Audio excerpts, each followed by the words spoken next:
Responsible గా మాట్లాడాల్సిన అవసరం కూడా ఉంది.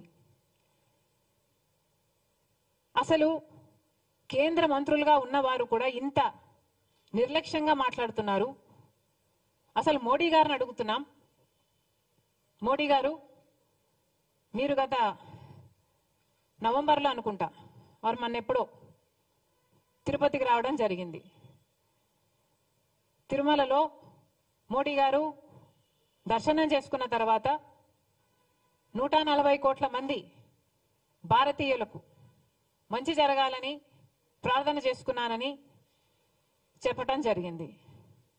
అయ్యా మోడీ గారు, మరి అదే తిరుమలలో 140 కోట్ల మంది సెంటిమెంట్లు దెబ్బతినే విధంగా ఒక కాంట్రవర్సీ బయటకు వస్తే మరి మోడీ గారు ఏం చేస్తున్నారు?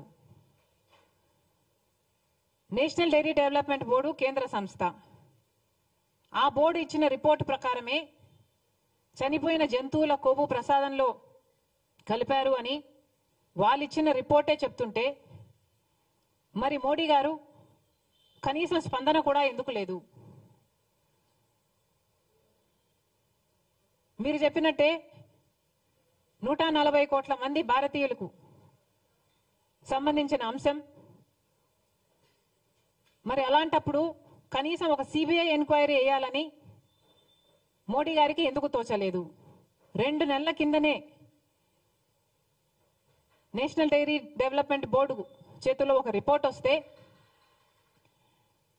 2 నెలలుగా ఏమీ చేయలేదు. ఒక సిబిఐ ఎంక్వైరీ వేయడానికి మోడీ గారికి ఎంతసేపు పడుతుంది? మరి ఎందుకు చేయలేదు?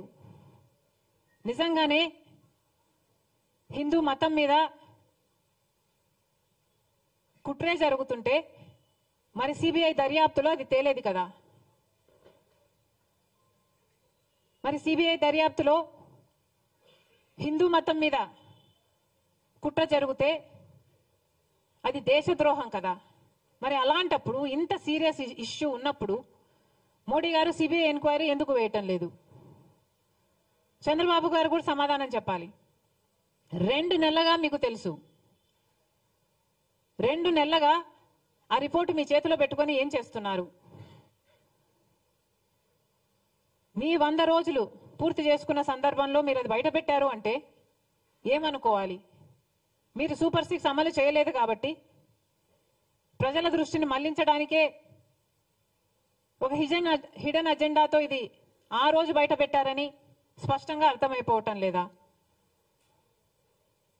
చంద్రబాబు గారు సమాధానం చెప్పాలి. 2 నెలల కిందే మీకు తెలిస్తే మరి ప్రజలకు ఎందుకు చెప్పలేదు? ఎందుకు సిట్టు అప్పుడే ఎందుకు వేయలేదు? ఇప్పుడు చంద్రబాబు గారు సిట్టు వేస్తున్నారు. ఈ సిట్టేదో 2 నెలలు ముందే వేస్తుండొచ్చు కదా? ఇంత రచ్చ జరిగాక ఇప్పుడు సిట్టు వేశారు చంద్రబాబు గారు. అప్పుడే సిట్టు వేసునుంటే ఇంత రచ్చ జరిగాక ఇప్పుడు సిబిఐ ఎంక్వైరీ వేస్తుండొచ్చు కదా? మరి ఏం సమాధానం చెప్తారో చంద్రబాబు గారు చెప్పాలి.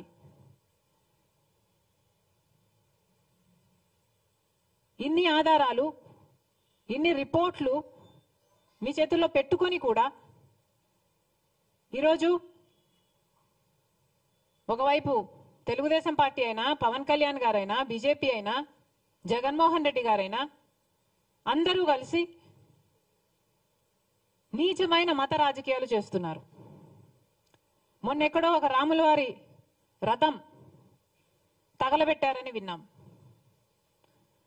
వీళ్ళు చేస్తున్న ఈ క్రియలకు, వీళ్ళు మాట్లాడుతున్న మాటలకు ఇవి ఎక్కడికి దారి తీస్తాయి అన్న స్పృహ లేకుండా, అన్న ఇంగితమన్నా లేకుండా రెస్పాన్సిబుల్ పొజిషన్స్ లో ఉన్న వాళ్ళు మాట్లాడాల్సిన మాటలేనా ఇవి?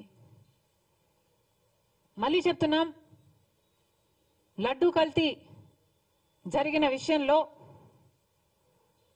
మతోన్మాద చర్యలు అవసరం లేదు, సవాళ్లు ప్రతి సవాళ్లు కూడా అవసరం లేదు, దీక్షలు ప్రమాణాలు అంతకంటే అవసరం లేదు. ఇక్కడ కావాల్సిందల్లా నిజం. ప్రజలకు నిజం తెలియాలి. ఈ తప్పు ఎవరు చేశారు, పెద్ద చేపలా చిన్న చేపలా, ప్రజలకు నిజం తెలియాలి, చర్యలు తీసుకోవాలి. మళ్ళీ ఈ తప్పు జరగకుండా జాగ్రత్త పడాలి. అది మానేసి ఇలా నీచమైన మత రాజకీయాలు చేయడం చాలా దుర్మార్గం. మేము దీనికి వ్యతిరేకం. కాంగ్రెస్ పార్టీ ఒక సెక్యులర్ పార్టీ.